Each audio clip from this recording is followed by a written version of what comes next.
Hello there, Coach Aaron from over at Summers Fitness here, and today I want to talk to you about something that will most likely apply to you at some point in your life and applies to most Americans as they continue to age, or pretty much at any age. This is something that I've dealt with in the past as well, and that is low back pain. So how do we prevent that, and how, if we are experiencing low back pain, how do we get rid of it or help with that?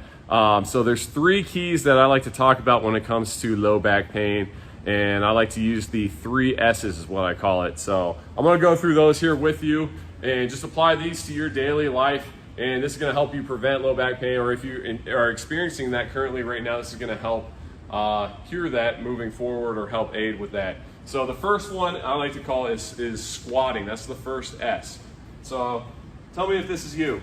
When you sit down and stand up, you lean forward, you might use your arms, but you come here and then stand up. So here's what it looks like in fast motion. So you lean forward and you come here. Now that alone put some pressure on my back, and I was starting to feel that a little bit right there just from that motion alone. So when you're sitting down, standing up, you got to look at it in a different way. And that is, rather than sitting down and standing up, you got to look at it like you're performing a squat. So with perfect squat form, we want to have our shoulders back, our chest up. We want our back to be nice and flat, and we want the legs to be doing the majority of the work. Now, if you're sitting down and standing up like that, that's going to take the pressure completely off of that back. You're going to be using your legs, the more powerful muscles in your body, and you're going to be using your core to keep yourself upright too.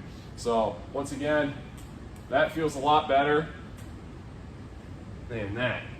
And like I said, that alone even put some pressure on my back, and I could feel that. Now the second thing is going along with squatting, the same with it. Let's say, I drop that pen on the ground and I want to bend over to pick it up. So a lot of people will do this. See how I rounded at the back? Once again, that puts some pressure and some pain on my low back right there. Same thing, you want to treat it like a squat. So let's say you drop that pen, use those legs to sit down, keep that back nice and flat and that chest up to pick it on up, and that felt a lot better. Think about this. When you're in the gym and you're deadlifting or you're squatting, you could do, people do lots of weight. You can do hundreds of pounds depending on who you are, but to pick up this simple pen, that's hard to do when you don't have the proper form. So change your mindset. Rather than thinking of it like bending over, rather than thinking of it like sitting down and standing up, change your mindset to think of it like you're performing a squat or a deadlift. And make sure that back is nice and flat, and keep that chest up, shoulders back, driving through the heels while you're doing those motions. Now the second S that I want to talk to you about is stretching. So what's the first stretch when you think of low back pain? What's the first stretch that you think of doing? So this probably, bend over, try to release the pressure in your back. Oftentimes, that could be one of the worst stretches that you can do for your low back, even though it feels like you might be working on it or you might be relieving some pressure. A lot of times, low back pain could be caused by muscle tightness or muscle imbalances in other muscles around your body. So I'm gonna bring you down to the ground and I'm gonna show you what I'm talking about. Oftentimes, low back pain could be caused from tight or weak hip flexors. It could be caused by tight or weak glutes, and rather than your low back. And when you're doing that stretch, even this stretch here, but you're not stretching your entire body, that's actually tightening up your hip flexors. So you got to make sure you're stretching everywhere on your body. This is a great stretch for your hamstrings, but if you're not stretching out your hip flexors, those will tighten up, and that will make your low back pain worse, or you might not be getting a whole lot better from that. So how you prevent that? There's many stretches that you could do. Make sure you're stretching all of the supporting muscles. Make sure you're stretching your quads. Make sure you're stretching your hamstrings. Make sure you are stretching your glutes, but also especially your hip flexors and all the muscles surrounding it. So one good stretch that I like to do to kind of hit all those muscles, I call this the human pretzel. So you lie on one side.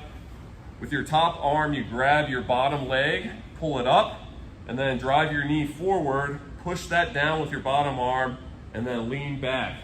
You want to drive your hips back as well and hold this out. So you're going to be stretching right outside of the outer leg. You're going to be stretching your glutes. You're going to be stretching your bottom hip, and you are stretching your low back at the same time. So this is a good one. You want to stretch this one or hold this for about 20 seconds. Obviously hit both sides. So hit that other side too. Once again, top arm, grab the bottom leg, pull it back. Top leg, pull it on up. Lean it on back, push the hips back and try to touch those shoulder blades to the ground. and that's gonna stretch out a lot of those muscles. But that's not the only stretch you should be doing.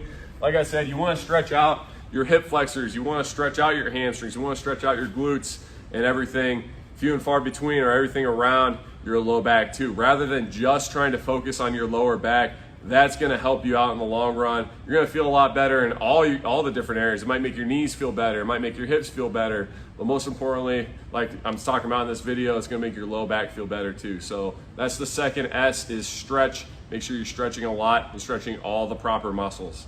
The last thing is strengthening. So you want to strengthen your core. Now, when we think about strengthening our core, well, first off, the core, it helps support your low back. In fact, the low back, believe it or not, a lot of people don't know this, is part of the full core too. The core is not just your front abs. A lot of people think to strengthen your core, you're just gonna do sit-ups, you're gonna do crunches, bicycle crunches, all that stuff. But in fact, if that's all you're doing for your core training, then it's actually gonna make your low back pain even worse, because that is something that is going to tighten up your hip flexors. There's going to be some muscle imbalances there because you're not working on the muscles that are supporting your low back too. So some great core exercises you can do are planks. That's going to work on your deep your deep core muscles too, that are going to help support your lower back. You do want to work on your hip flexors. Make sure you're stretching, like I said. You want to work on your glutes. Your glutes are part of your core too. So make sure that you have a well-rounded training program that's going to strengthen every little aspect of your core, because if you get a muscle imbalance, or if you get that tightness in your hip flexors just from doing the crunches and sit-ups, that is going to make your low back pain worse. Some people find that having a well-rounded program to strengthen up their core will make their low back pain go away. So that's the third and final S of my 3 S's for preventing and getting rid of low back pain. So apply these to your daily life, and if you're looking for a program that does strengthen your core up, that does teach you the stretching, the mobility exercises that you need, and just give you some overall education, then hit us up. Leave a comment in the comment section below, or shoot us a message. We would love to help you out, get you set up with a program. All right, use this in your daily life if you struggle with low back pain, or if you want to prevent it, and you're going to feel a lot better. All right, hope you have a great day. See you next time. Bye-bye.